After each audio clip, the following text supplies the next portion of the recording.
Iran কি বড় কিছু করতে যাচ্ছে? সবই কি কেবল সামরিক মহড়া, নাকি মহড়ার আড়ালেই লুকিয়ে আছে আকস্মিক হামলার পরিকল্পনা? এই প্রশ্নগুলোই এখন ঘুরছে ইসরায়েল, যুক্তরাষ্ট্র এবং পশ্চিমা গোয়েন্দা মহলে। কারণ ইরানের সাম্প্রতিক ক্ষেপণাস্ত্র মহড়া নিয়ে যুক্তরাষ্ট্রকে সরাসরি সতর্ক করেছে ইসরায়েল। সম্প্রতি মার্কিন প্রভাবশালী সংবাদ মাধ্যম অ্যাক্সিয়াস জানায়, ইসরায়েলের শীর্ষ সামরিক নেতৃত্বের আশঙ্কা ইরানের এই মহড়াগুলো আসলে একটি বড় হামলার প্রস্তুতির আড়াল হতে পারে।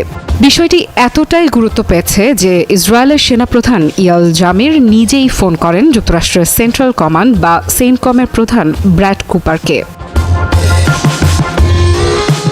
ইসরায়েলের বার্তা স্পষ্ট, ইরানের সাম্প্রতিক ক্ষেপণাস্ত্র স্থানান্তর ও সামরিক তৎপরতা স্বাভাবিক মহড়ার চেয়ে অনেক বেশি কিছু হতে পারে। প্রয়োজনে এটি ইসরায়েলের বিরুদ্ধে একটি আকস্মিক আঘাতের পথ তৈরি করছে।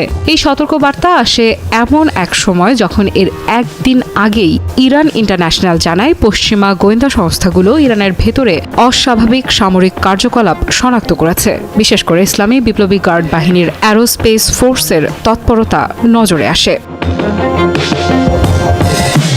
গোয়েন্দা প্রতিবেদনে বলা হয়, ক্ষেপণাস্ত্র ইউনিট, ড্রোন স্কোয়াড এবং আকাশ প্রতিরক্ষা ব্যবস্থার কার্যক্রম আগের চেয়ে ভিন্ন মাত্রায় ও ভিন্ন সমন্বয়ে চলছে। শুধু একটি ইউনিট নয়, একাধিক শাখা একসঙ্গে সক্রিয় হওয়ায় সন্দেহ আরও ঘনীভূত হয়েছে। পশ্চিমা কর্মকর্তারা অবশ্য প্রকাশ্যে বলেছেন, এসব তৎপরতা সামরিক মহড়ার অংশও হতে পারে, কিন্তু তারা এটাও স্বীকার করেছেন এর ব্যাপকতা ও সময় নির্ধারণ তাদের বাড়তি সতর্ক হতে বাধ্য করছে। অ্যাক্সিওসের প্রতিবেদনে বলা হয়, ইসরায়েলি গোয়েন্দাদের প্রাথমিক মূল্যায়ন অনুযায়ী এসব তৎপরতা এখনও ইরানের ভেতরেই সীমাবদ্ধ। তবে ইসরায়েলের ঝুঁকি নেওয়ার মানসিকতা আগের মতো নেই, কারণ 2023 সালের অক্টোবরে হামাসের আকস্মিক হামলার স্মৃতি এখনও তাজা। সেই অভিজ্ঞতার পর ইসরায়েল আর কোনো সতর্ক সংকেত উপেক্ষা করতে রাজি নয়। একজন ইসরায়েলি সূত্রের ভাষায়, ইরানের হামলার সম্ভাবনা হয়তো 50% কম, কিন্তু কেউই সাহস করে বলতে চাইছে না এটা শুধুই মহড়া। তবে যুক্তরাষ্ট্রের অবস্থান কিছুটা ভিন্ন।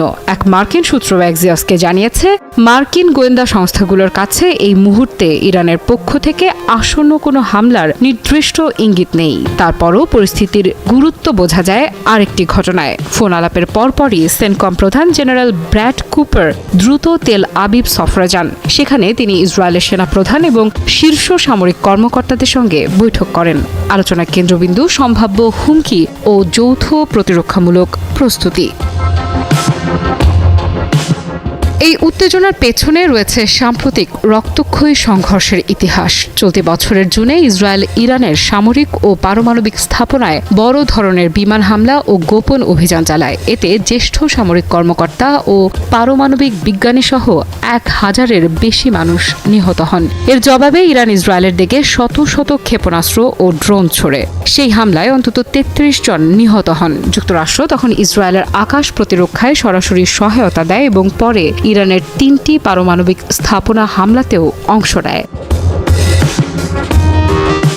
অ্যাক্সিওস জানায়, ইসরায়েলি গোয়েন্দা সংস্থা ও মোসাদের মতে ইরান এখনও যে গতিতে ক্ষেপণাস্ত্র সক্ষমতা পুনর্গঠন করছে, তাতে আগামী 2-3 মাসের মধ্যে নতুন সামরিক অভিযান জরুরি নয়। তবে পরিস্থিতি বদলাতে পারে আগামী বছরের দিকে। এদিকে এনবিসি নিউজ জানিয়েছে, ইসরায়েল চলতি মাসের শেষ দিকে যুক্তরাষ্ট্রের প্রেসিডেন্ট ডোনাল্ড ট্রাম্পকে ইরান বিষয়ে বিস্তারিত ব্রিফ করার প্রস্তুতি নিচ্ছে। আলোচনায় থাকবে ইরানের বিরুদ্ধে ভবিষ্যৎ সম্ভাব্য হামলার বিভিন্ন বিকল্প। কারণ ইসরায়েলের আশঙ্কা, তেহরান ব্যালিস্টিক ক্ষেপণাস্ত্র উৎপাদন কেন্দ্র নতুন করে গড়ে তুলছে এবং জুনের হামলায় ক্ষতিগ্রস্ত আকাশ প্রতিরক্ষা ব্যবস্থা মেরামত করছে।